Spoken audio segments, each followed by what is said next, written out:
Ito po ang mga kababuyan nito mga to. Tignan nyo po kung gaano kabuang in-expose ni Percy Lapid si Digong, namatay si Percy. Binuking ni Yusek Cabral si Pulong, namatay si Cabral. Teka, bakit ganun?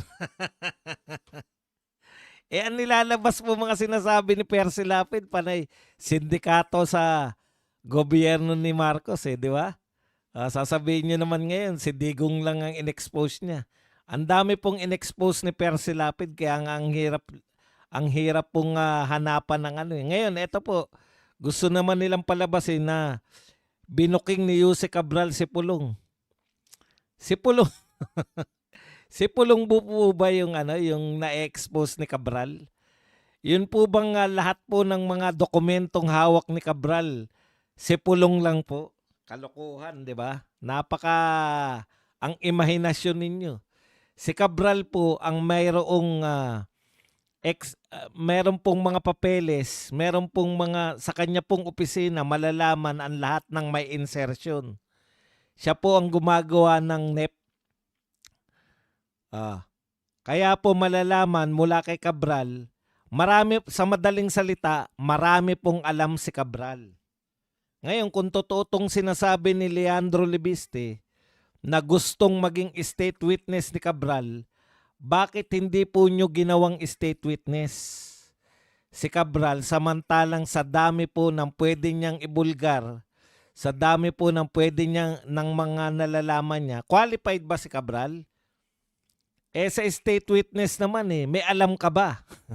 Di ba? Yan po, alam mo ba, ikaw ba ay susing tao? Pag ikaw ba naging state witness, matuto ko yung mga mastermind. Okay, Cabral, pwede po yan. Alam niya po pasikot-sikot Alam niya yung operasyon kasama siya Isa siya sa mga operator Susi ka ba na matatagpuan kung anong hinahanap na krimen? Ang importante doon, matutukoy ba yung pinakamataas, yung mastermind, kung ikaw ay gagawing state witness? Lahat po yan pasok ito pa pala isang tanong. Hindi ba siya yung most guilty? Hindi po siya yung most guilty. Pasok na pasok sa pagiging state witness. Ang tanong, bakit hindi po siya naging state witness? Yun yung problema natin lahat. Kasi pinasukan nila ng bendalo. Ayon po sa kanilang bendalo na tinatawag, kinakailangan mo munang mag-restitution. Kinakailangan mo munang magsoli ng pera. So meron na po, ayon po sa DOJ, sa ganyan pong pamantayan ng DOJ, hindi po importante, sa tingin ko, hindi po importante yung pong kung ikaw ba ay matutukoy mo yung mastermind. Sa kanila po yung may nasoli Ito po ang pahayag ngayon. So, batay po dito, dapat kwalipikado si Cabral. Ayon dito kay Leandro Libiste, marami po siyang alam. Hindi po si Leandro Libiste, si Cabral. Bakit po hindi pwedeng state witness? Walang sinuling pera. Grabe, no? Parang sindikato din. Parang ang tawag na po diyan, iba na po, hindi na po suhol na po o ano pa ba ibang tawag diyan? Alam ko suhol 'yan di ba? Sige, magsoli ka ng pera, wala kang kaso. Di ba suhol 'yan? Iba lang ang tawag, maganda lang restitution. Katulad po nito, hindi po natin to chinambahan Ito po ang pahayag ng DOJ ngayon sa TV Patrol. DOJ, Henry Alcantara, kwalipikado ng maging state witness. Bakit daw po kwalipikado? Yan, nasa picture po. Nagsoli na naman. Unang sinoli ni Alcantara, 110 million lang po, million. 110 million. Ngayon naman po, nagsoli naman ng 71 million. Ang pangako po pala ni Alcantara, may kasunduan sila, magsoli ka ng 300 million. Pasok si Alcantara dyan. Kaya niyang i-produce yan. Pero nagpahayag na po. No? Nagpahayag na po itong DOJ na kwalipikado ng maging state witness si Alcantara. Yun lang po pala yun. Dahil po,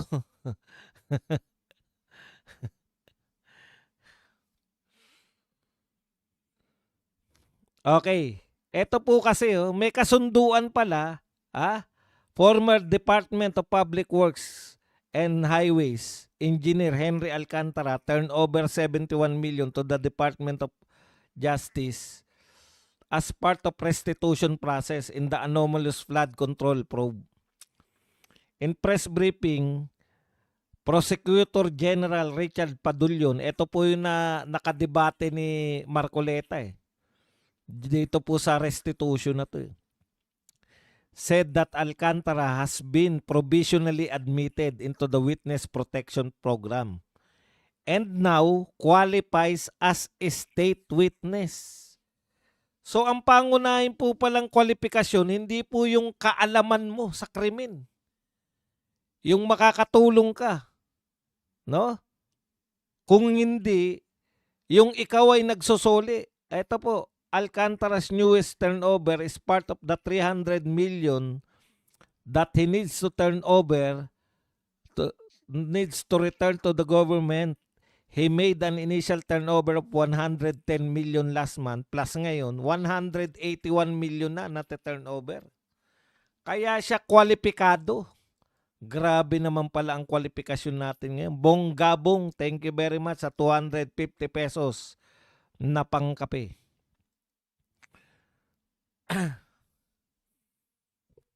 Grabe naman po.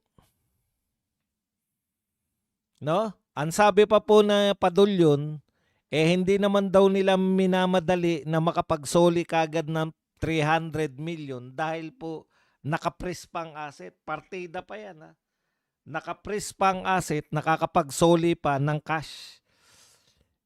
Yun po yung sinasabi natin. Ang pinipres po na asset, yung nasa bangko, yung mga iba't iba pang asset. Kung may eroplano ka, kung meron kang sasakyan na magara, pero yung cash, paano mo ipipress yung cash? Kaya nga po cash basis yung lahat ng labanan nila. Okay. Anyways,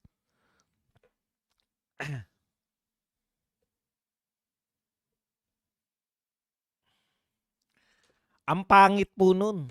Ang pangit po ng ugali na nagpanukala niya. Biruin mo, magsoli ka lang ng pera, kwalipikado ka na. Ngayon, dahil qualified na siya. Kung may state witness na po tayo sa pangalan ni Henry Alcantara, matutukoy na po ba yung mga mastermind? Kasi yan po yung, kaya po kayo nag-state witness para po sa kalutasan ng kaso. Malulutas na po ba yung kaso na to? Makikilala na natin kahit yung mga mastermind. Kung hindi po siya qualified na maging state witness. Kasi yun po yun Kaya ka ginawang state witness sa kalutasan ng kaso. Kung qualification mo lang magsoli ng pera dahil gusto nyo makabawi ng pera, ikalawang tanong, saan po napupunta yung pera na sinusoli? Kaya nagugulat po ako Totoo pala Parang suhol na nagaganap. So magsoli kayo. Ito po yung nagiging batas ngayon. Magsoli kayo o manahimik kayo, wala kayong kaso. Tignan nyo po, ang tanging nakakulong na contractor, Diskaya. Sabi ni BBM, 15 yung malalaking contractor. Sila po ba pinakamalaking kontraktor yung Diskaya? Wala po akong pakialam. Kung kinakailangan pong ipakulong si Diskaya, okay lang yan. Pero siya lang ba yung kontraktor na binanggit ni BBM? Sa binanggit na lang po ni BBM, wag na muna tayong magpunta sa iba. Sa mga binanggit po ni BBM na 15 biggest kontraktor, ano po ang katangian nila? Bakit wala po silang kaso, hindi po sila nakakulong?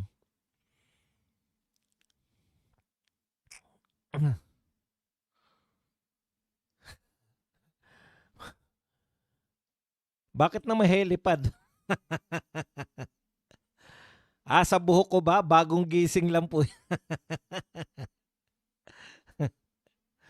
Okay. Hindi. Dun tayo sa tanong natin na, bakit Diskaya lang po ang nakakulong na kontraktor? 15 yung binanggit. Kasi Diskaya lang po yung nagtukoy.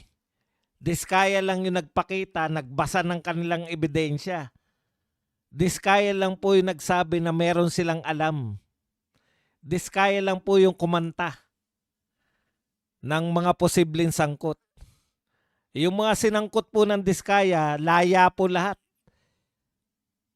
Ang pinahiwatig po niyan, pag ikaw nagdadaldal ka, ikukulong ka namin. Pero yung mga dinaldal mo, yung mga kinanta mo, pinamumukha pa sa'yo na wala silang kaso, wala sila sa kulungan. Ikaw na. Akala mo tama yung ginagawa mo. Ikaw, nag-apply rin ng Diskaya ng sabi nyo, tell all. Lahat ng tinanong nyo sa Diskaya, binulgar ng Diskaya. Hindi pala sapat ang tell all. Dahil hindi kayo nagsoli ng pera, kulong kayo. O kaya, dahil kayo ay salita ng salita, kayo lang ang tanging kontraktor na nakulong. Hindi naman po sila.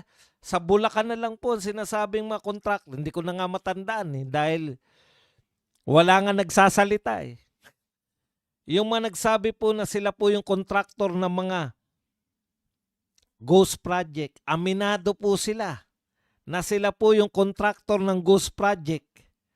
Hindi po sila kulong. Kasi tumahimik sila Kita nyo po Yan po ang pinahihiwatig. Manahimik ka lang, hindi ka makukulong. Pero once na kumanta ka, ikukulong ka namin. Kaya, namakyo ba si namakyo ba si si Diskaya? Malamang sa galit. Lintik na yan. Kami yung kino-question ng kino-question. Amin naman kami ng amin. May rigging sa bidding pa lang, may rigging na. Umamin yung mga Diskaya. Lahat sinangkot nila. Sige, sangkot kami ng sangkot. Yung pala, kami lang ang makukulong. Yung mga umamin po na sila po ay flood control, ang ginawa po nila ay pirma lang. Ginamit yung kanilang contract, pagiging contractor para maging legit kunwari yung mga paggawain sa Bulacan. Umamin na ghost project, hindi nakulong kasi hindi kumanta. Ang galing, no? Dapat yung 15 kulong nyo rin kung kinulong nyo yung Diskaya. Wala po akong pakialam kasi ang pag-asa lang po ng Diskaya para hindi makulong, state witness. Hindi sila state witness Di malamang kulong sila. Ganun talaga yun. Nakagawa kayo ng kasalanan Pero yung mga ghost project, aminado. Bakit hindi rin nakakulong? Aminado na nga na ghost project sila Narinig namin Ginamit nila Bryce Hernandez yung kanilang contract. Pwede mo bang ikatwiran yun? Ikaw ang nakapirma ron. Ibang klase po talaga. Kaya po hindi matatapos tong galit ng tao Lalo na ngayon, nabalitaan natin. Lalo na nung natigok si Cabral. Nag-a-apply pala. Gusto pala niya mag-state witness. Hindi ka kasi nagsoli ng pera